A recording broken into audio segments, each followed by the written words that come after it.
کاروبار کی وجہ سے۔ پھر انسان کے اوپر بعض اوقات ایسی کیفیت آ جاتی ہے کہ اس کے منہ سے خیر کی بات نکلنے کے بجائے بد دعا نکلنے لگتی ہے، حالانکہ وہ خود اس بد دعا کی قبولیت نہیں چاہتا، بس صرف بیزار ہو کر منہ سے بات نکالی۔ اس کی وجہ کیا بتائی گئی کہ انسان بڑا جلد باز ہے۔ بنیادی طور پر اس آیت میں ان لوگوں کی مذمت کی جا رہی، ان کو ڈانٹا جا رہا جو غصے کی حالت میں اپنے لیے یا اپنے مال یا اپنی اولاد پر بد دعا کرتے ہیں، حالانکہ اس وقت انہیں اطمینان کے ساتھ بھلائی کی دعا کرنی چاہیے۔ یاد رکھیے، قبولیت کے وقت میں کی گئی بد دعا بھی قبول ہوتی ہے۔ اگر جس کو بد دعا دے رہی ہیں وہ اس کے اہل نہیں ہے تو وہ بد دعا پلٹ کر آپ کے سر پہ ہی آنی ہے، کیونکہ بعض لوگوں کی عادت ہوتی ہے کہ بات بات پر دوسروں کو بد دعائیں دے کے بلیک میل کرتے ہیں کہ تمہیں ہماری بد دعا لگ جائے گی، تم تو جہنم میں جاؤ گے، تمہارا یہ نقصان ہو جائے گا۔ اب جس کو بد دعائیں دی جا رہی ہیں وہ تو بہت ڈر جاتا ہے۔ ایسے موقع پر ان کو ڈرایا نہ کریں، اس لیے کہ اگر اس نے آپ کا کچھ نہیں بگاڑا، آپ کی نیت بھی خراب نہیں، آپ نے کسی کو تکلیف بھی نہیں پہنچائی تو آپ کو بد دعا نہیں لگے گی، لیکن اگر ظالم نہیں ہے اس کی بد دعا آپ پہ آ جائے گی۔ اس لیے جو بد دعائیں دینے والا ہے تو اس کو سوچ کے دیں کہ کیا دے رہے ہیں، کیا کہہ رہے ہیں، کہیں ایسا نہ ہو کہ یہ مصیبت واپس اپنے ہی سر پر آ جائے۔ اسی طرح والدین کو بھی سوچ سمجھ کے اولاد کو بد دعا دینی چاہیے، کیونکہ نبی کریم صلی اللہ علیہ وآلہ وسلم نے فرمایا 3 دعاؤں کی قبولیت میں کوئی شک نہیں ہے، مظلوم کی دعا ہو، مسافر کی دعا ہو، یا پھر باپ کا اپنے بیٹے کے خلاف بد دعا کرنا ہو، کیونکہ تنگ آ کر ہی کرتا ہے نا باپ، ایسے خوشی میں تو کبھی وہ بد دعا نہیں دیتا۔ آپ نے فرمایا اپنے آپ پر خیر کی دعا کیا کرو، بے شک فرشتے تمہاری ہر بات پر آمین کہتے ہیں، یعنی تم جو بھی دعا کرو گے فرشتے اس پر آمین کہیں گے، تو اس لیے خیر کی دعائیں کیجیے۔ آیت 12 میں اللہ تعالیٰ خود نشانیوں کو بھی دکھا رہے، ساتھ ان کی تفصیلات بھی بتا رہے، اور یہ نعمتیں ہمارے لیے کس کس فائدے کی ہیں۔ ان نعمتوں کو پا کر، ان نشانیوں کو دیکھ کر انسان کو سبق حاصل کرنا چاہیے اور رب کو شکر گزار ہونا چاہیے۔ پھر انسان جو کچھ کماتا ہے اسی کے اوپر وہ لادا جا رہا ہے، یعنی قیامت کے دن ایک کتاب کی شکل میں نکالیں گے، اعمال نامہ ہوگا، اپنی کتاب کو کھلا ہوا دیکھیں گے جس میں وہ ساری چیزیں ہم دیکھ رہے ہوں گے جو ہم نے دنیا میں کی، یعنی خود فیصلہ ہم کر سکتے ہیں کہ اب ہمارا کیا انجام ہونا ہے۔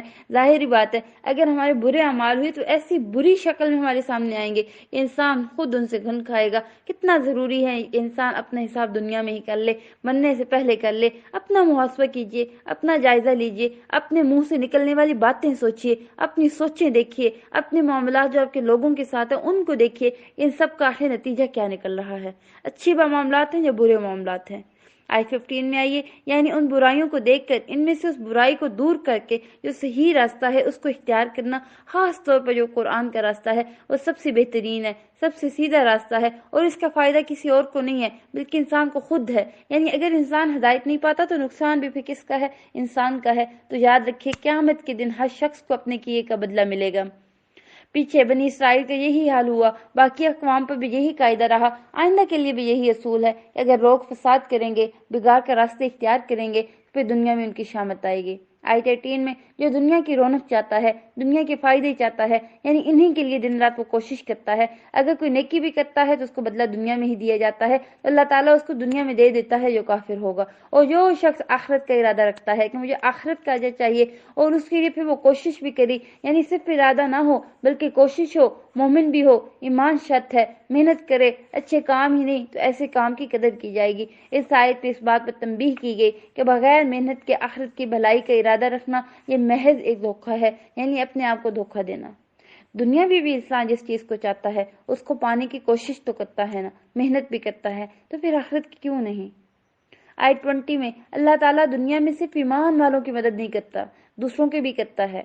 اللہ جس کی چاہتا ہے مدد کرتا ہے، اس کو کوئی روکنے والا نہیں ہے۔ بعض اوقات انسان جس سے حسد کرتا ہے تو اس کا برا چاہتا ہے، یہ چاہتا ہے کہ اس کو کوئی خیر نہ ملے، یعنی خاص طور پر قریبی رشتہ داروں کے اندر جو ایک آواز چل رہی ہوتی ہے کہ انسان چاہتا ہے ساری خیر صرف میرے ہی پاس آئے، دوسرے کے پاس نہ جائے، لیکن ظاہر کیا ہے کہ خیر کا بانٹنے والا صرف اللہ ہے۔ کسی کی چاہنے کے سوا کیا ہوگا؟ کسی کی بدخواہی سے ضروری نہیں ہے کہ اس کو نقصان ہی پہنچ جائے، ضروری نہیں کہ کوئی آپ سے حسد کرے تو آپ برباد ہی ہو جائیں۔ بہت سے لوگ حسد میں پھر آگے نکل جاتے ہیں، جادو وغیرہ کرنے لگتے ہیں، فساد شروع کر دیتے ہیں زمین میں۔ تو ایسے سارے لوگوں کو یاد رکھنا چاہیے کہ جو کسی کے لیے کنواں کھودتا ہے اس میں وہ خود گرتا ہے۔ آیت 21 جو آخرت چاہتا ہے وہ بڑے بڑے درجات پائے گا۔ اس کے بارے میں آتا ہے کہ جنت کے 100 درجے ہیں اور ان کے درمیان فیصلہ ایسا ہی ہے جیسے آسمان اور زمین کا فاصلہ ہے، اور جنت الفردوس یہ جنت کا اعلیٰ ترین درجہ ہے، اس سے جنت کی 4 نہریں نکلتی ہیں اور اس کے اوپر پھر رب کا عرش ہے۔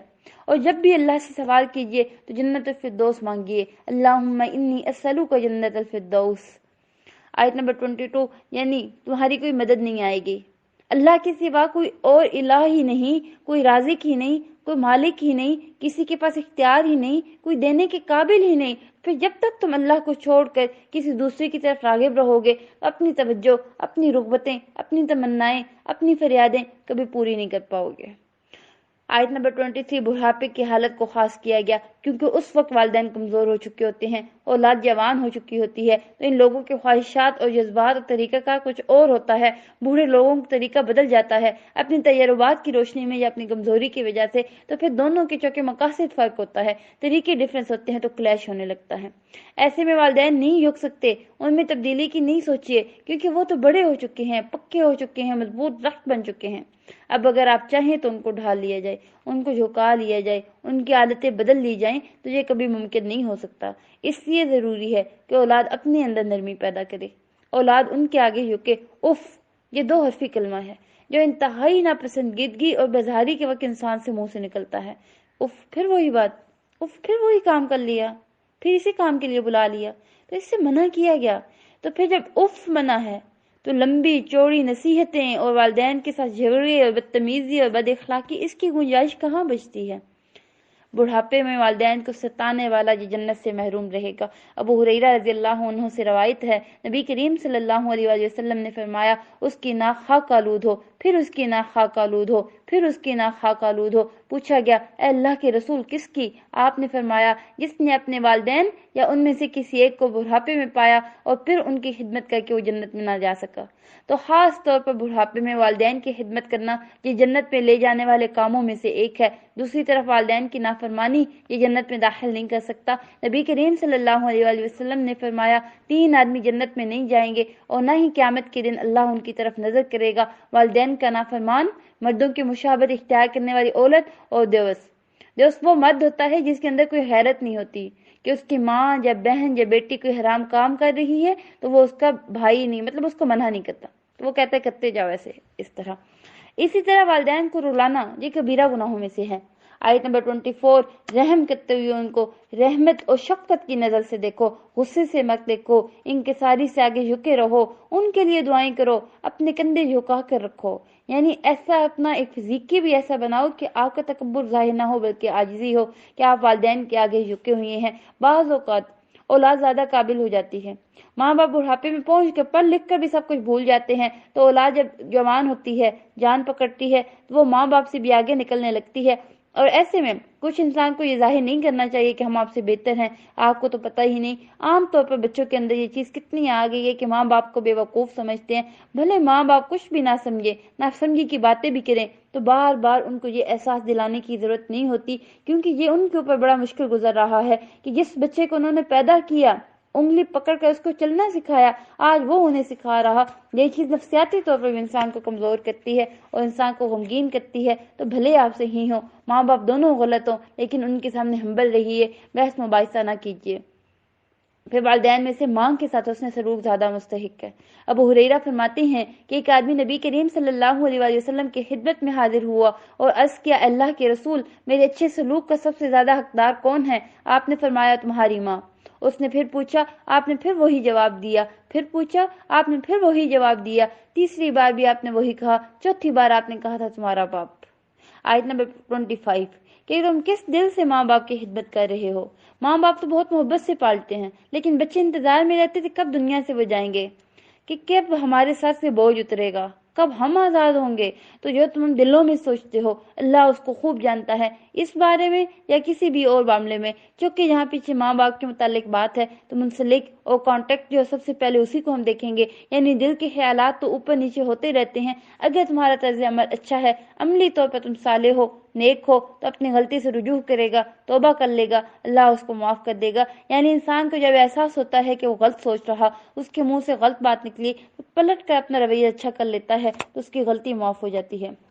آیت 26، تبذیر، اس کا مطلب بذر یعنی بیج، جیسے بیج پھیلا دیا جاتا ہے کھیت میں، وہ تو بہرحال اگ گیا جاتا ہے، لیکن بظاہر ایسا لگتا ہے کہ مٹی میں جا کر گم ہو گیا، اس لیے مال کو ایسی تشبیہ دی گئی، اور پھر خاص طور پر خواہشات پر خرچ کرنا، وہ بھی ضرورت سے زیادہ، ڈیکوریشن کے اوپر بہت زیادہ خرچ کر دینا، لباس کے اوپر، اور لباس میں وہ جو ضرورت کا نہ ہو، یعنی صرف دکھاوے کا، اس پہ خرچ کرنا، اسی طرح ناجائز چیزوں پہ خرچ کرنا، ضروریات میں بھی حد سے زیادہ خرچ کرنا۔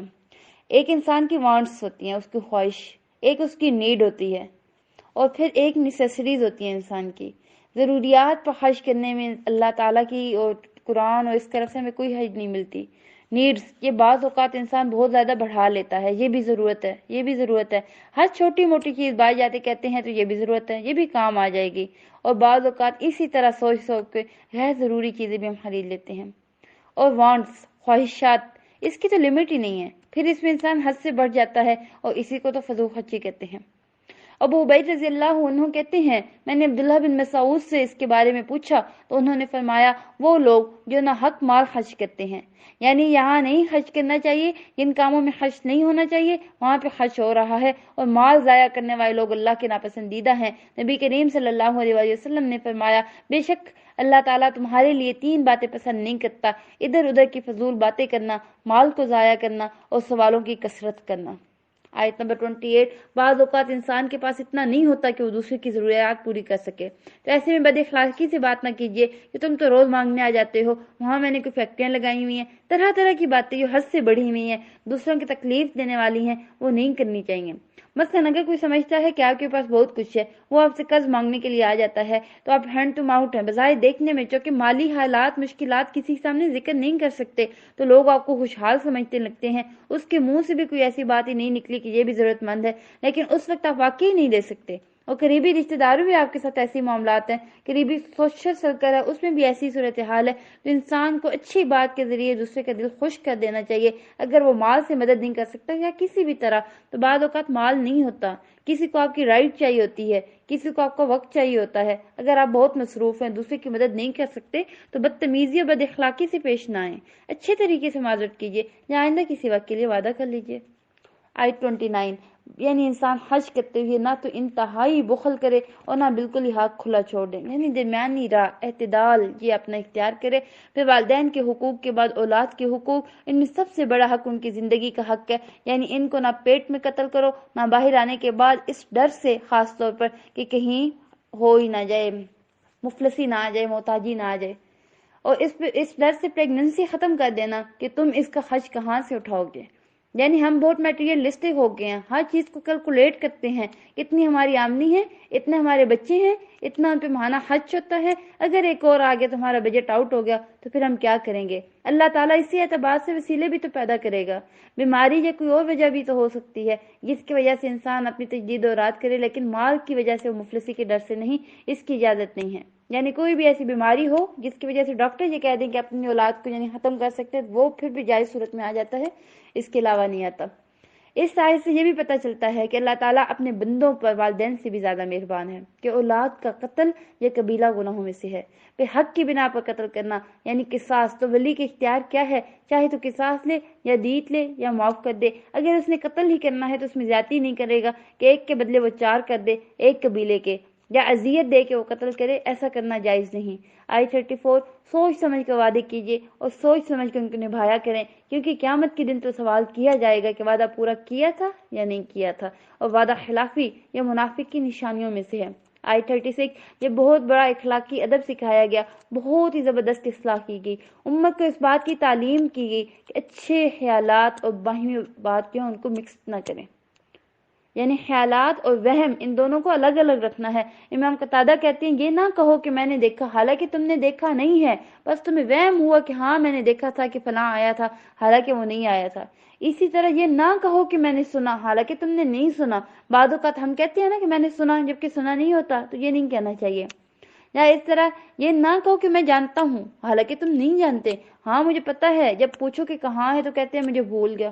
نہیں، یہ بات یقینی بات جب تک یقین نہیں ہے اس وقت تک منہ سے نہ نکالو، کیونکہ اس کے بارے میں سوال ہوگا۔ دل کے بعض خیالات تو گناہ ہوتے ہیں، قرآن میں آتا ہے، یا ایھا الذین آمنوا اجتنبوا کثیرا من الظن ان بعض الظن اثم۔ ایسے لوگ ہو جو ایمان لائے، بہت سے گمان سے بچو، بعض گمان یہ گناہ ہوتے ہیں۔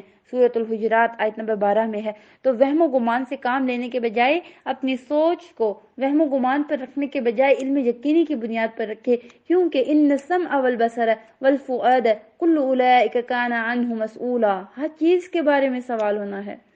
37 عباد الرحمن کی صفت یہ ہوتی ہے کہ وہ زمین پر نرمی سے چلتے ہیں، معتدل چال، نہ تو عاجزی اور سستی کے ساتھ بہت ہی ڈھیلے اور نہ بہت تیز، بلکہ اپنی ہمت کے مطابق ایک درمیانی چال ہوتی ہے۔ تو چلتے ہوئے اکڑنا نہیں چاہیے، متکبر نہیں ہونا چاہیے۔ نبی کریم صلی اللہ علیہ وآلہ وسلم نے فرمایا، جو شخص اپنے آپ کو بڑا سمجھے یا اپنی چال میں تکبر کو جگہ دے دے تو اللہ سے اس حال میں ملے گا کہ اللہ اس سے ناراض ہوگا۔ یاد رکھیے، ہمارا دین ایک بڑا جامع دین ہے، جس میں چلنے کا طریقہ بھی سکھایا، مال خرچ کرنے کا بھی طریقہ سکھایا، اولاد سے معاملہ کرنے کا بھی، والدین سے معاملہ کرنے کا، شرم و حیا کا، سوچنے سمجھنے کا کہ انسان کو کیا بولنا ہے، کیا سوچنا ہے، کون سا زندگی کا ایسا پہلو ہے جس کے بارے میں قرآن نے رہنمائی نہیں کی۔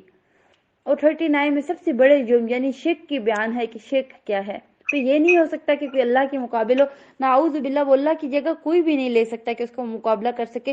کوئی چیز ایسی نہیں جو اللہ کی تسبیح نہیں کر رہی، لیکن تم اس کو نہیں سمجھتے، کیونکہ ہر ایک کا ایک اپنا طریقہ ہوتا ہے۔ آپ دیکھتے ہیں ساری کائنات اللہ کی تسبیح کر رہی ہے، اللہ کی تعریف بیان کر رہی، ہم چپ کر کے بیٹھے ہوئے ہیں، اللہ کا ذکر نہیں کرتے، تو اللہ کے محبوب کیسے ہو سکتے ہیں؟ لیکن پھر بھی اللہ جو ہے وہ ہمیں معاف کر ہی دیتا ہے۔ عبداللہ بن مسعود فرماتے ہیں کہ ہم نبی کریم صلی اللہ علیہ وآلہ وسلم کے زمانے میں کھاتے وقت کھانے کی تسبیح سنتے تھے، یعنی آپ ہم کو سنواتے تھے وہ۔ ایک اور موقع پر آپ نے مٹھی میں کنٹریاں لے کر نبی کریم صحابہ کرام کو اس کی تسبیح سنوائی، یعنی ان کی آواز جو تھی ان کو زیادہ کر دیا گیا، اونچی آواز میں جسے پڑھنا کہتے ہیں۔ پھر قرآن ان کے دلوں میں نہیں جاتا، بنی اسرائیلیوں میں، مسلمانوں میں، اور یہ کون لوگ ہیں ان کے دلوں میں نہیں جاتا جن کو قرآن کے احکامات اچھی نہیں لگتے، وہ ان کی حکمت کو سمجھتے ہی نہیں ہیں، اس قرآن کو وہ سننا ہی نہیں چاہتے، پھر دوسروں کو بہکاتے ہیں آپ کی طرف آنے سے۔ یعنی دوبارہ پیدا کرنا یہ اللہ کے لیے کوئی مشکل کام نہیں ہے۔ دنیا کی زندگی آخرت میں بہت چھوٹی نظر آنی ہے۔ یہاں آیت نمبر 53 اللہ تعالیٰ بڑے پیار سے کہہ رہے، وہ کلی عبادی، اور میرے بندوں سے کہہ دے، پھر اپنی طرف نسبت ہے۔ تو ہمیں اگر عباد الرحمن بننا ہے تو لازم کیا ہے؟ اپنی زبان کو سنبھال کے رکھیں، زبان سے اچھی بات نکالیں۔ جتنی ہماری ریلیشن شپ کی خرابی ہوتی ہے، آغاز زبان ہوتا ہے، یا تو سخت کلمہ ہوتا ہے، سخت جملہ ہوتا ہے، کوئی گالی ہوتی ہے، کوئی جھگڑے کی بات ہوتی ہے، یہ انسان کو شیطان اس پہ اکساتا ہے۔ اب کہو اس کو سبق سکھاؤ، اس کا منہ بند کرو، اس کو چپ کرواؤ، یا آئندہ تمہیں کچھ نہیں کہہ سکے گا۔ اس طرح کی بہت سی چیزیں شیطان انسان سے کروا دیتا ہے، جس کے نتیجے میں انسان دوسرے کے ساتھ اپنے تعلقات بعض اوقات ہمیشہ کے لیے خراب کر کے رکھ دیتا ہے۔ اور اس میں آپ دیکھیے بہت سے گھر بھی ٹوٹ جاتے ہیں زبان کی بے احتیاطی سے، تو آپس کے تعلقات خراب ہو جاتے ہیں زبان کی بے احتیاطی سے۔ تو بہت ضروری ہے کہ زبان کو سنبھال کر استعمال کریں، سوچ سمجھ کر بولیں، پہلے تولو پھر بولو۔ جو پوری امت کو یہ ادب سکھایا گیا، نبی کریم صلی اللہ علیہ وآلہ وسلم نے فرمایا، بے شک سلام عام کرنا، اچھا کلام کرنا، یہ ایسے اعمال ہیں جو بخشش کو واجب کر دیتے ہیں۔ پھر حدیث میں بھی آتا ہے کون سی چیز جنت کو واجب کرتی ہے؟ فرمایا تم عمدہ کلام کرو اور کھانے کھلانے کو لازم پکڑ لو، یہ دونوں چیزیں جنت میں لے جاتی ہیں۔ آیت 57 اہل عرب میں سے کچھ لوگ ایسے تھے جو جنوں کی عبادت کرتے تھے، ان میں کچھ جن مسلمان ہو گئے، اللہ کا قرب چاہنے لگے، اللہ کی رحمت کی امید رکھتے تھے، اللہ کے عذاب سے ڈرتے تھے، کیونکہ رب کا عذاب ہے ہی ایسی چیز جس سے ڈرا جائے۔ تو ان لوگوں کی طرف کہا گیا کہ جو لوگ ایسے جنوں کو پوچھتے ہیں، ان کو وسیلہ بناتے ہیں کہ یہ ہمارے مسائل حل کروائیں گے، ہماری بخشش کروائیں گے، وہ تو اب بھی اللہ کی رحمت کے امیدوار ہیں، رب کے عذاب سے ڈرتے ہیں۔ یعنی تم جس بھی مخلوق کو پکارو گے، ان دا سینس وہ خود بھی رحمان کی رحمت کی ضرورت ہے، چاہے کوئی بزرگ ہو، چاہے کوئی زندہ ہو، چاہے کوئی فوت چکا ہو، چاہے کوئی فرشتہ ہو، چاہے وہ انبیاء ہی کیوں نہ ہو۔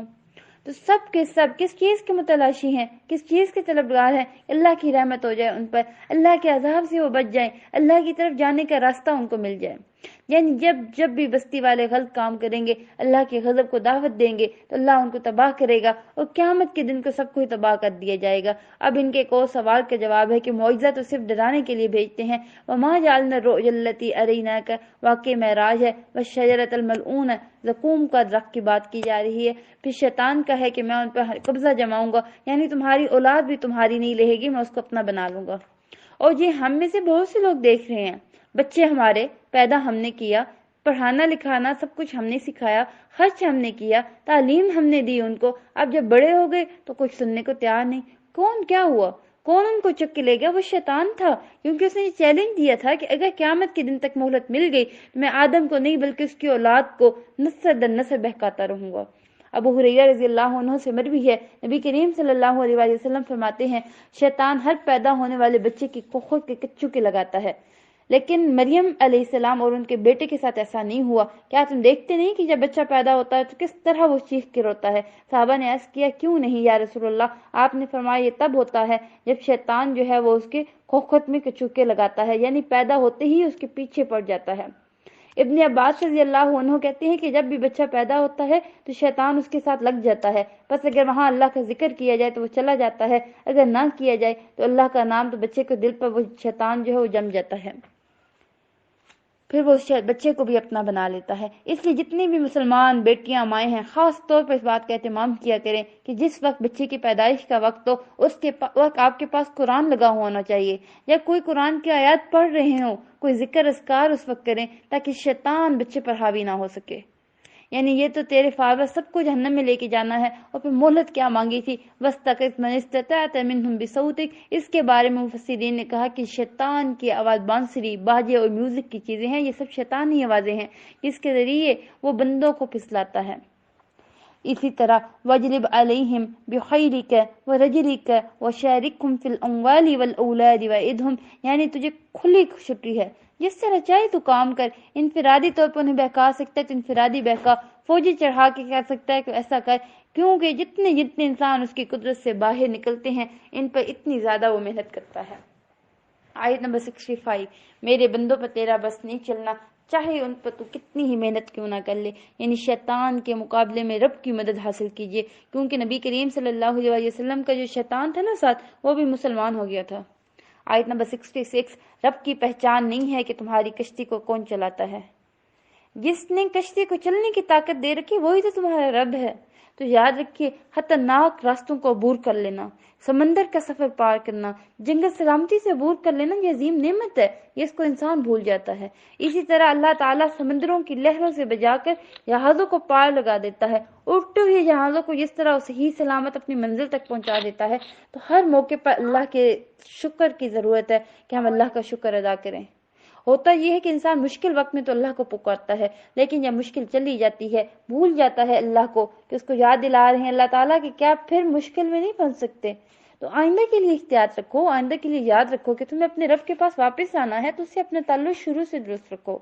یعنی اس میں تمام انسان شامل ہے، اور باقی مخلوقات پر انسان کو فوقیت کیوں؟ کیونکہ ساری چیزیں پیدا انسان کے لیے کی گئی۔ آیت نمبر 71 میں آئیے، قیامت کے دن جس کو نام اعمال دائیں ہاتھ میں ملے گا وہ بڑا خوش قسمت ہوگا، وہ عذاب سے بچ جائے گا۔ یہاں پہ فتیل کا لفظ ہے، یعنی کھجور کی گتلی جو ہوتی ہے اس کے پھٹے ہوئے حصے میں دھاگے کی سی چیز ہوتی ہے، اتنا کم درجے کا بھی ظلم جو نہیں کیا جائے گا۔ انسان کو ذرہ برابر بھی نیکی اگر اس نے کی تو اس کا اجر ملے گا۔ آج ہم چھوٹی چھوٹی نیکیوں کو کتنا چھوٹا سمجھ کے چھوڑ دیتے ہیں، جبکہ کل ان سب کا وزن ہونا ہے۔ بعض اوقات ہم چھوٹی سی نیکی دکھاوے کے لیے نہیں کرتے کیونکہ اس پر ہمیں کوئی تعریف نہیں ملنی، تو ہم اس کی پرواہ بھی نہیں کرتے، پتہ نہیں کل چھوٹی نیکی فائدہ دے دے، وہی ہمارے کام آ جائے۔ پھر یہ نہیں کہ فزیکلی ان کی آنکھیں نہیں ہیں، بلکہ حق نے انہیں اندھا بنا دیا، ہدایت سے اندھے ہو گئے، قیامت کے دن بھی انہیں کوئی سمجھائی نہیں دینا۔ تو یاد رکھیے ایمان میں ثابت قدمی اللہ کی طرف سے ملتی ہے۔ ابن قیم کہتے ہیں کہ بندہ جو ہے پلک چپکنے کی دیر میں بھی اللہ سے بے نیاز نہیں ہو سکتا، کیونکہ وہی تو اسے ثابت قدم رکھتا ہے۔ یعنی کہ اللہ ہی ثابت قدم نہ رکھے تو زمین آسمان بھی اپنی جگہ پر قائم نہیں رہ سکتے، تو انسان کا ایمان کیسے قائم رہے؟ اسی لیے ربنا لا تزغ قلوبنا بعد اذ ہدیتنا وہب لنا من لدنک رحمہ انک انت الوہاب، یہ دعا بڑی زبردست دعا ہے۔ آیت نمبر 76، یاد رکھیے دوسروں کو در بدر کرنے والا خود بھی کہیں زیادہ دیر نہیں ٹک پاتا، یعنی دوسروں کو برا چاہنے والا دراصل اپنا برا چاہ رہا ہوتا ہے۔ پھر فجر کے وقت قرآن پڑھنا مشہود ہوتا ہے۔ مشہود کا مطلب کیا ہے؟ کہ اس وقت فرشتے حاضر ہوتے ہیں۔ قرآن الفجر یعنی فجر کی نماز جس میں طویل قرات کی جاتی ہے، یہ تو معلوم ہے کہ سارے دن کے مقابلے میں فجر کی اگرچہ رکعتیں صرف 2 ہیں، لیکن ان میں تلاوت ہمیں لمبی کرنی چاہیے۔ امام تو کرتے ہیں لیکن سب بھی دن میں جتنی صورتیں پڑھتے ہیں نماز میں، اس کے مقابلے میں فجر کی نماز میں زیادہ لمبی صورتیں ہونی چاہیے، کیونکہ بہت سے لوگ جن کو نیند آتی ہے وہ چھوٹی سی صورت پڑھ کر بس سونے کی کرتے ہیں کہ پھر کام پر جانا ہے، لیکن چلیں پھر بھی ٹھیک ہے، لیکن جب ویکنڈ ہو تو ضرور اس کا اہتمام کریں۔ پھر جمعے کے دن نبی کریم صلی اللہ علیہ وسلم پہلی رکعت میں الف لام میم سجدہ اور دوسرے میں سورۃ دہر پڑھتے تھے۔ تو یاد رکھیے کہ فجر کے وقت جو فرشتوں کی حاضری ہوتی ہے، نبی کریم صلی اللہ علیہ وآلہ وسلم نے فرمایا رات کے فرشتے اور دن کے فرشتے یہ فجر کی نماز میں اکٹھے ہوتے ہیں۔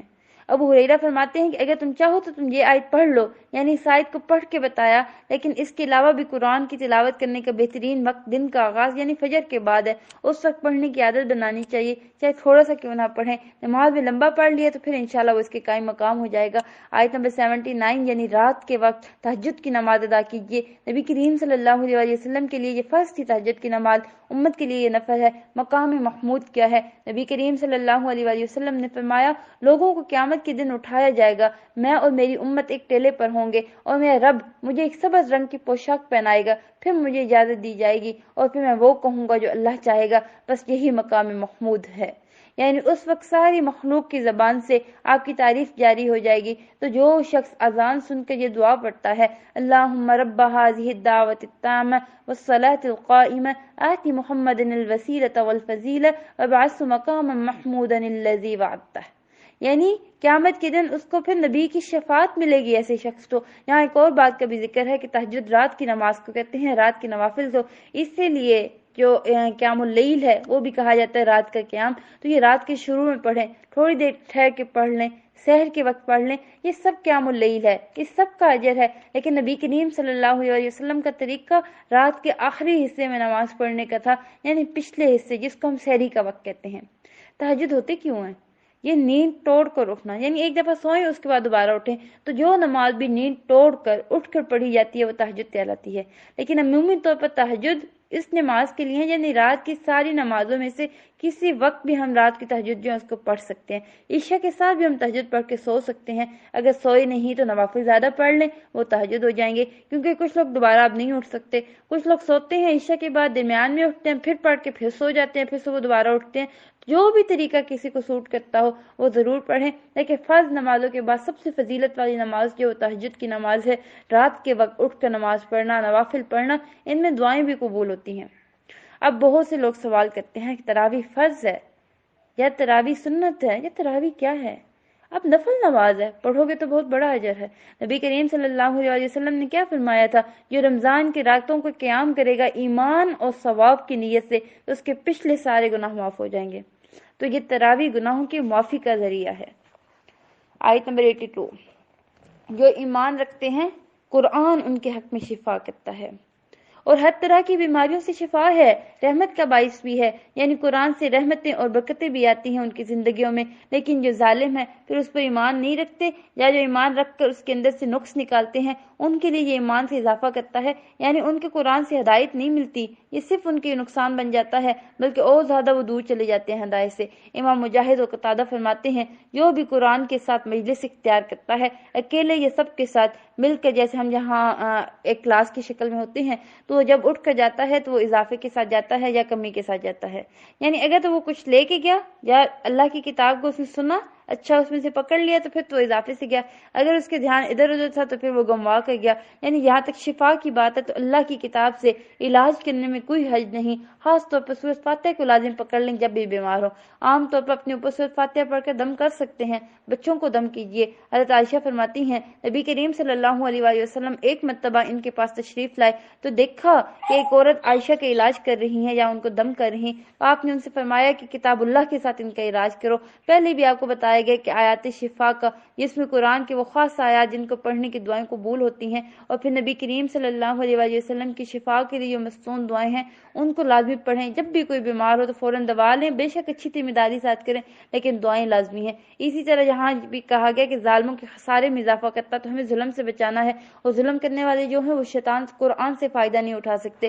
اب ظلم کیا ہے؟ کسی کو اس کے حق سے محروم کر دینا، چاہے ایک ماں بچے کو دودھ نہ پلا کر اس سے حق سے محروم کرتی ہے، یا کسی سے کوئی کام لے کر اس کی پوری اجرت نہیں دینا جو اس سے طے کی گئی، یا اس طرح کی اور بھی گھریلو زندگی کی ہزاروں مثالیں ہیں، جیسے شوہر کا بیوی کو حق نہ دینا، بیوی کا شوہر کو حق نہ دینا، بچوں کو اگنور کرنا، ان کی ضروریات پوری نہ کرنا، ان کی صحیح تربیت نہ کرنا، ان کے اندر ایمان نہ پیدا کرنا، تو یہ سارے ظلم ہیں۔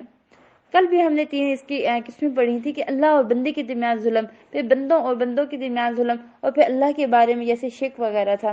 آیت 33 نعمت جب بھی ملتی ہے بے وفائی کرتے ہیں، لیکن مومن کیا کرے گا اس پہ؟ جب نعمت ملے گی تو شکر کرے گا، جب مصیبت آئے گی تو وہاں پہ صبر کرے گا۔ لوگ آپ صلی اللہ علیہ وسلم سے سوال کرتے ہیں کہ روح ہمارے اندر کہاں سے آ گئی؟ تم یہ ساری باتیں سمجھ نہیں سکتے؟ دیکھیے حج مثال کے طور پر کسی مریض کے مرض کے پہچاننے کے لیے ڈاکٹر بننا ضروری ہے۔ ایک اس کے لیول پہ جا کے ہمیں اگر علم نہیں ہے تو ہم بیماری کبھی نہیں سمجھ سکتے، صحیح طور پر اس کو تشخیص نہیں کر سکتے۔ اسی طرح روح کا مسئلہ بھی سمجھنے کے لیے ہمیں ایک لیول ہونا چاہیے، علم ہونا چاہیے، وہ ہمارے پاس نہیں ہے، وہ دنیا میں ہی نہیں ہے وہ علم، تو کہاں سے حاصل کرو گے؟ کہاں سے روح کو سمجھو گے؟ تو فی الحال دنیا میں بس اتنا جان لو کہ تمہارے رب کے حکم سے آئی ہے تمہارے اندر، اور جب رب کا حکم آتا ہے پھر وہ چلی بھی آتی ہے اور پھر وہ چلی بھی جاتی ہے، نہ ہمارا آنے پہ کنٹرول ہے نہ جانے پہ کنٹرول ہے، یہ تو آزاد ہے، اللہ کے حکم سے آتی جاتی ہے، تو پھر کیا فکر؟ جب آتی ہے تو زندگی لاتی ہے، جب جاتی ہے تو انسان کو موت آ جاتی ہے۔ آیت 88 میں آئیے، جیسا کہ میں نے پہلے عرض کیا کہ سورۃ بنی اسرائیل میں قرآن کا بڑا ذکر ہے، تو نبی کریم صلی اللہ علیہ وسلم رات کو اسے سونے سے پہلے پڑھا کرتے، اور آپ فرماتے کہ یہ میرے قدیم مال میں سے ہے، یعنی ابتدائی دور کی صورتوں میں سے ہے۔ ابتدائی دور کی صورتوں میں عموماً توحید کے استدلال ہے، دلائل جانتے ہیں، یعنی قرآن جو ہے اس کو ثابت کرتا ہے۔ آیت نمبر 89، قرآن کو سمجھانے میں کوئی کسر نہیں چھوڑی، لیکن کچھ لوگ جو ظالم ہوتے ہیں ان کو اس کی سمجھ نہیں آتی۔ کوئی ایک مطالبہ، بعض اوقات ایسا ہوتا ہے کہ زندگی میں کوئی شخص آپ سے بے پناہ حجتیں کرتا ہے تو یہ غلط ہے، یہ کیوں ہے آخر؟ تو آپ اس کے جواب میں ایک بات سے اس کی بات ختم کر سکتے ہیں۔ ضروری نہیں ہوتا کہ ہر وقت آپ دوسروں کو لمبے چوڑے دلائل سے اس کی بات سمجھاتے رہیں۔ جیسے بچے ہوتے ہیں، بعض اوقات بڑے ان کے مطالبات ہوتے ہیں، انہیں سیل فون چاہیے، انہیں گاڑی چاہیے، انتظار کرتے رہتے ہیں کب نیا مطالبہ کریں، اور جب آپ کہتے ہیں یہ نہیں ہو سکتا تو ناراض ہو جاتے ہیں، پھر ایک کے بعد ایک دلیل لاتے ہیں، آپ کے پاس ایموشنلی وہ بلیک میل کرتے ہیں، ان کے سر سے وہ بات نکلتی ہی نہیں، ایک ہی بات ہوتی کہ انہیں چاہیے۔ ایسے میں جو چیز درست ہے فوراً اس سے ان کو کریں، بے شک اگر نہیں ان کی یہ درست، جو مرضی بچہ کرتا رہے اس کو کبھی وہ چیز نہ لے کے دیں، اس کی ضرورت کی نہیں ہے۔ ایک دفعہ اگر آپ نے نہ کر دی، 2 دفعہ ستائیں گے، 3 دفعہ ستائیں گے، چوتھی دفعہ ان کو خود ہی پتہ چلنا ہے کہ مجھے یہ چیز نہیں ملنی۔ اب جو اتنے مطالبے اہل مکہ کرتے تھے کہ یہ کیوں ہوا، یہ ایسا کیوں، یہاں پہ کیوں تنگ کر رہے، تو یہ مطالبے ان کے اپنے اوپر ہونا شروع ہو گئے، یعنی جو چیز فائدے کی نہیں، جو کام کرنے کا نہیں، اس کو نہیں کرنا۔ بچوں کو بھی یہ بات پتہ ہونی چاہیے، اس بات پر نہ ہو چکی، اب دوبارہ نہیں کرنی وہ بات۔ اصل میں کیوں نہیں مانتے یہ مطالبے؟ کیونکہ اگر مان لیے جائیں پھر ایک نیا سیٹ مطالبہ آنا شروع ہو جاتا ہے، اور ہماری ماؤں کا کیا حال ہے کہ 2 دفعہ تو ہم نہ کرتے ہیں، 10ویں دفعہ بچے کے رونے پہ ہم ہاں کر دیتے ہیں اس بات پر۔ تو کیا نبی کریم صلی اللہ علیہ وسلم کا کام یہی تھا کہ وہ لوگوں کو کرشمہ دکھاتے، ان کو مسحور کرتے؟ ایسا اچھا کام ہے، بے شک حیران کن چیزیں بتاتے، لیکن ہدایت کا کام کریں، تعلیم دے بچوں کو۔ اس لیے جہاں بھی کوئی بھی آپ پہ بہت زیادہ غمگین کرے یا لمبی چوڑی آپ سے بات کرے، وہاں مختصر بات کرنا سیکھیے۔ کہا گیا ان ساری باتوں کے جواب میں آپ صرف ایک بات کہہ دیجئے، قل سبحان ربی هل كنت الا بشرا رسولا، پاک کہ وہ میرا رب، وہ لا سکتا ہے سارے معجزے۔ تو یہاں یہ بات پتہ چلتی ہے کہ نبی کریم صلی اللہ علیہ وسلم اللہ کے رسول ضرور تھے، اس کے ساتھ ایک بشر بھی تھے۔ یہ جو ہم نے جھگڑا کھڑا کیا کہ آپ نور سے پیدا ہوئے ہیں، آپ انسان نہیں تھے، آپ کا سایہ نہیں تھا، یہ غیر متعلقہ باتیں ہیں۔ آپ کو آنے کا مقصد کہاں ہے؟ آنے کا مقصد لوگوں کو مسحور کرنا نہیں ہے، عجیب و غریب باتیں دکھانا نہیں ہے، اپنی ذات کے بارے میں عجیب و غریب باتیں مقصود نہیں ہے، اپنے آپ کو منوانے نہیں آئے تھے، اللہ کا پیغام سنانے آئے تھے۔ اسی طرح داعی دین کو بھی اپنے مقصد پر فوکس کرنا چاہیے۔ بعض اوقات ہم ایسی چیزوں کے لوگوں کو دین کی طرف لانا چاہتے ہیں کہ وہ کسی طرح اٹریکٹ ہو جائے۔ بات یہ ہے کہ جس کے اندر سچی طلب ہے وہ اتنی بات کو اٹریکٹ ہو جائے گا۔ اخلاص میں بڑا ویژن ہوتا ہے، اپنے انگے سنسیئر پیدا کریں، اپنے کاموں کو اللہ کی خاطر کریں۔ اس میں آپ دیکھیں گے کہ عام طریقے سے بھی جو کام کرتے ہیں وہ بہت بڑا اچھا کام ہوتا ہے۔ بعض اوقات کسی 5 اسٹار ہوٹل میں کھانا کھانے کی سہولت ہمیں نہیں ملتی، تو آپ اپنے مٹی کے ہنڈیا میں کھانا بنا کے دیکھیے کیسا ذائقہ ہوتا ہے۔ تو انسان، اس کی نظر، اس کی ڈیپینڈ اس کے اخلاص پہ جاتا ہے کہ وہ کیا ہے۔ انسان کو حقیقت پسند ہونا چاہیے، اور جب انسان اپنے رول ماڈل ایک شکل کے انسان میں آنا چاہیے، اس لیے نبی کریم صلی اللہ علیہ وسلم بھی انسان کی شکل میں آئے، کیونکہ مقصد پر غور کرنا ہے، مقصد پر نظر رکھنی ہے کہ رسول کے آنے کا مطلب کیا ہے۔ آیت نمبر 97، حسن فرماتے ہیں کہ میدان حشر میں جانے سے لے کر آگ میں داخل ہونے کے وہ اندھے، گونگے اور بہرے ہوں گے، جہنم میں جا کر بھی سب کچھ اب انہیں نظر آ رہا ہوگا۔ آیت نمبر 98، یہ آفت، یہ مصیبت کیوں آئے گی؟ کیونکہ انہوں نے آیات کا انکار کیا، آخرت کو نہیں مانگا۔ فتولا ہوتا ہے کنجوس، مال کو خرچ کرنے سے روکنے والا، یعنی مال خرچ نہ کرے، یعنی دنیا میں تمہاری نسلیں کہیں پھیل جائیں، قیامت کے دن ہم تمہیں جمع کر لیں گے۔ قرآن ایک ہی دفعہ نہیں آیا، تھوڑا تھوڑا کر کے آیا، ایک ایسا لائف سٹائل چیز ہے جس سے انسان جو فائدہ اٹھا سکتا ہے۔ نبی کریم صلی اللہ علیہ وسلم کا طریقہ یہ تھا کہ پورے قرآن کا وہ دور کرتے تھے، یعنی پوری ریویژن ہو جاتی تھی رمضان میں، کیونکہ قرآن نازل اسی مہینے میں ہوا، تو رمضان گزر جائے، لیکن اتنا نہیں، تھوڑا تھوڑا اس کے ساتھ تعلق ہمیں جو قائم رکھنا چاہیے رمضان کے علاوہ بھی، تاکہ آب حیات ہمیں جو ملتی رہے۔ آیت نمبر 107، پھر قرآن کی بات آ گئی، یعنی تھوڑی کے بل گرتے ہیں، مطلب کیا ہے کہ زمین پہ اپنی تھوڑی رکھ دیتے ہیں، پیشانی رکھ دیتے ہیں، ماتھے پر سجدے کرنے کے بجائے تھوڑی پہ کر رہے ہوتے ہیں، مطلب یہ نہیں ہے کہ وہ جھک جاتے ہیں، ہمیں دیکھنا چاہیے کہ ہمیں کیسے جھکنا ہے، وہی طریقہ اختیار کرنا چاہیے جو اللہ کے رسول نے اختیار کیا اور جو انہوں نے ہمیں بتایا۔ تو جو بھی علم رکھتا ہے اس پر لازم ہے کہ اس مقام تک پہنچے کہ قرآن سنتے ہوئے اس میں خشوع، حضور اور عاجزی آنی چاہیے۔ ہر قرآن پڑھنے والے کے اندر یہ عاجزی ضرور آنی چاہیے کہ وہ پڑھتے پڑھتے پکار اٹھے اپنے رب کو، رو پڑھے، یعنی قرآن جذبات کی تسکین بھی کرتا ہے۔ ابو محمد تیمی روایت کرتے ہیں کہ جیسے ایسے علم دیا گیا جو اسے رونے پر مجبور نہیں کرتا، وہ اس لائق ہے کہ اس کو علم ہی نہ دیا جاتا، کیونکہ اللہ نے علماء کی یہ صفت بیان کی، ایک علم والے قرآن جو ہوتے ہیں پڑھ کر ان کی آنکھیں بھیگ جاتی ہیں، ان کی آنکھوں میں آنسو آ جاتے ہیں۔ نجاشی کے بارے میں 7ویں پارے کے شروع میں ہم نے پڑھا تھا، وَإِذَا سَمِعُوا مَا أُنزِلَ إِلَى الرَّسُولِ تَرَىٰ أَعْيُنَهُمْ تَفِيضُ مِنَ الدَّمْعِ مِمَّا عَرَفُوا مِنَ الْحَقِّ يَقُولُونَ رَبَّنَا آمَنَّا فاکتبنا مع الشاہدین۔ نبی کریم صلی اللہ علیہ وآلہ وسلم نے ایک مرتبہ عبداللہ بن مسعود سے کہا کہ تم مجھے قرآن پڑھ کر سناؤ، انہیں سورۃ النساء کی آیت تلاوت کی، پھر جب اس آیت پہ پہنچے فَكَيْفَ إِذَا جِئْنَا مِن كُلِّ أُمَّةٍ بِشَهِيدٍ وَجِئْنَا بِكَ عَلَىٰ هَٰؤُلَاءِ شَهِيدًا، تو وہ کہنے لگے کہ میں نے اپنا سر اٹھایا تو نبی کریم صلی اللہ علیہ وآلہ وسلم رو رہے تھے، عبداللہ بن مسعود تو پڑھ رہے تھے، کسی آدمی نے روکا نہیں کہ دیکھو نبی رو رہے ہیں، تو میں نے جب سر اٹھایا تو میں نے دیکھا آپ کے آنسو بہہ رہے ہیں، خود نبی بھی قرآن پڑھ کر رویا کرتے تھے۔ ہم تم سب کو اس کوشش کرنی چاہیے، اگر رونا نہیں آتا تو رلانا چاہیے، جہنم کی آیتیں پڑھ کر کسی نہ کسی طرح سنتے ہوئے، تراویح میں دن کو تلاوت کرتے ہوئے، قرآن کے مجلس میں کسی نہ کسی جگہ ہمارے دل تو نرم ہونے چاہیے، کیونکہ اگر قرآن سے ہمارے دل نرم نہیں ہوتے پھر وہ کبھی نہیں ہو سکتے۔ اس سے پہلے بھی عرض کی تھی کہ حضرت عمر رضی اللہ عنہ نماز پڑھاتے ہوئے رویا کرتے تھے، یہاں تک کہ 4 صفحے پیچھے جا کر بھی ان کی آوازیں جاتی تھی رونے کی۔ سورت کہف، نور دینے والی سورت۔ جو شخص جمعے کے دن سورت کہف پڑھتا ہے تو 2 جمعوں کے درمیان اس کے لیے ایک نور بن جاتا ہے، یعنی یہ نور روشن کر دیتا ہے۔ نبی کریم صلی اللہ علیہ وآلہ وسلم نے فرمایا، جس نے سورہ کہف کی تلاوت ایسے کی جیسے وہ نازل ہوئی، یعنی صحیح طریقے سے پڑھا، تو یہ قیامت کے دن اس کے لیے مکہ سے لے کر اس کی جائے قیام تک نور کا سبب بنے گا، اور جس نے سورت کی آخری 10 آیات پڑھی پھر دجال نکل آیا اس کو کوئی نقصان نہیں پہنچا سکے گا۔ اسی طرح نبی کریم صلی اللہ علیہ وسلم نے فرمایا، جو شخص سورہ کہف کی ابتدائی 10 آیات یاد کر لے وہ دجال کے فتنے سے محفوظ رہتا ہے۔ نبی کریم صلی اللہ علیہ وسلم کا غم، اتنا غم کہ اپنے آپ کو ہلاک کر دے، ہمارے غم کیا ہیں، پھر ہم آپ کو امت میں سے کیسے قرار دیتے ہیں۔ آیت نمبر 7 میں آئیے، یعنی دنیا میں اللہ کی طرح طرح کے اللہ نے ہمارے لیے اٹریکشن رکھی، لیکن ہمارا امتحان ہے کہ ان کے اندر رہتے ہوئے ہم اللہ کو کتنا یاد رکھتے ہیں۔ یہ چیزیں ہمیں اللہ کی یاد دلاتی ہیں جو اللہ سے غافل کرتی ہیں، یہ سب کچھ ختم ہو جانا ہے۔ اصحاب الکہف کا قصہ بیان ہوا، پھر یاد رکھیے کچھ نوجوان تھے جو ایمان لے آئے، توحید پر تھے، جبکہ ان کے پاس بادشاہ اور کچھ لوگ تھے جو شرک پر تھے، وہ شرک کی طرف بلاتے تھے۔ انہوں نے اپنے دین بچانے کے لیے ہجرت کی، کیونکہ نبی کریم صلی اللہ علیہ وسلم بھی ہجرت کرنے والے تھے۔ اس موقع پر یہ صورت نازل ہوئی، اس سے پتہ چلتا ہے کہ کسی جگہ پر رہ کر اگر انسان کا دین ایمان خطرے میں ہو تو اسے وہاں سے نکل جانا چاہیے، کیونکہ زمین وسیع ہے، ایسی جگہ تلاش کرنی چاہیے جہاں اللہ کی عبادت کر سکے، اور اس جگہ پر نہ رہے جہاں اس کے لیے فتنہ ہو۔ ہم دیکھتے ہیں ہر دور میں لوگوں نے دین کی خاطر اپنے گھر بار، اپنے رشتہ دار، مال اولاد سب کچھ چھوڑا۔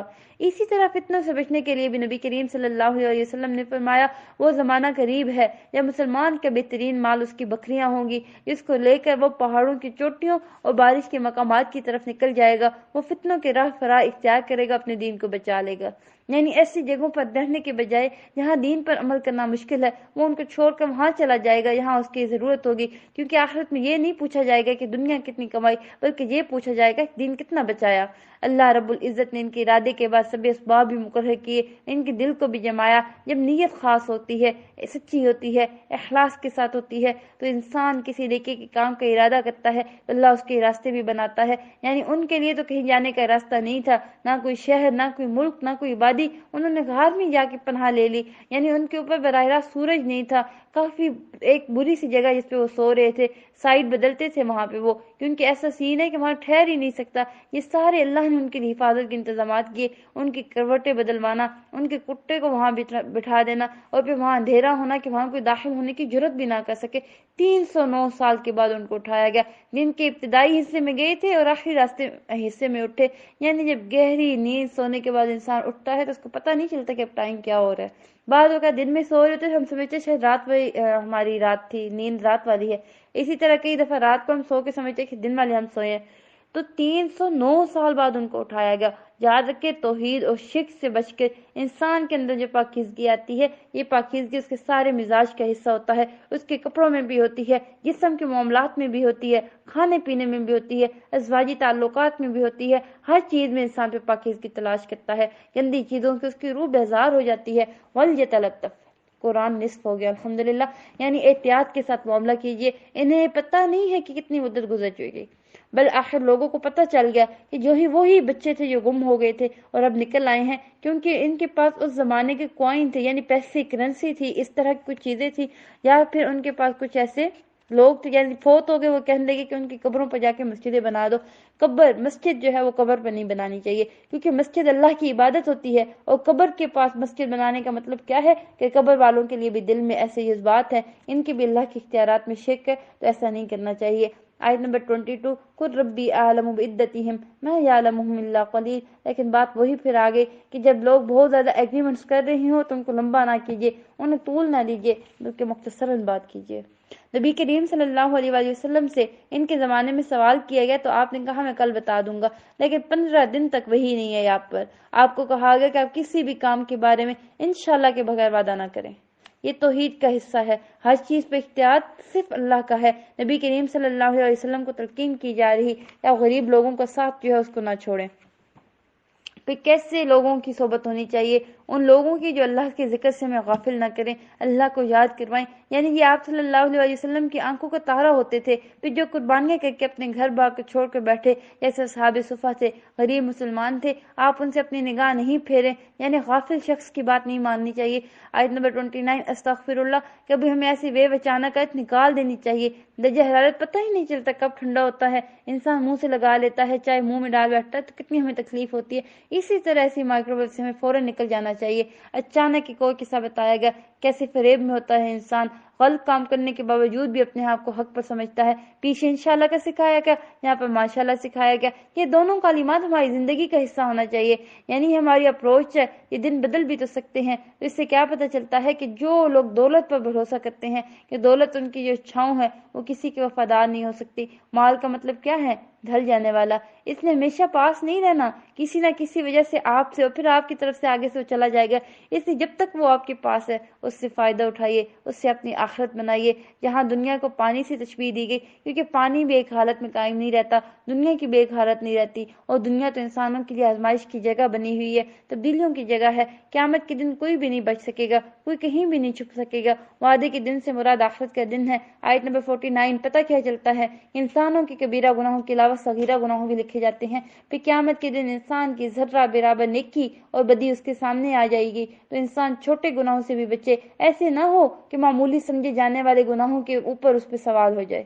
یاد رکھیے قیامت کے دن کسی نے کسی کا کام نہیں آنا۔ انسان اکثر باتوں میں بحث کرنے لگتا ہے، نقص اٹھانے لگتا ہے۔ اکثر قوموں کا یہی حال ہے کہ انہوں نے عذاب آنے کے انتظار کیے اس سے پہلے کہ وہ مان جاتے۔ یعنی جب آپ کسی سے یہ کہتے ہیں کہ یہ بات میں نے قرآن میں دیکھی ہے، ایسا نہیں کرنا چاہیے، لوگ آپ کے اوپر مذاق بنا سکتے ہیں کیونکہ آپ نے اس کو نہیں دیکھا، یا میں نے یہ بات قرآن میں لکھی ہے، یہ غلط ہے۔ یہاں اس شخص کو سب سے بڑا ظالم قرار دیا گیا جو آیات کے سامنے منہ پھیر لے، آیات نہ سنے، اپنے کرتوت، اپنے گناہ تمام وہ بھول جائے۔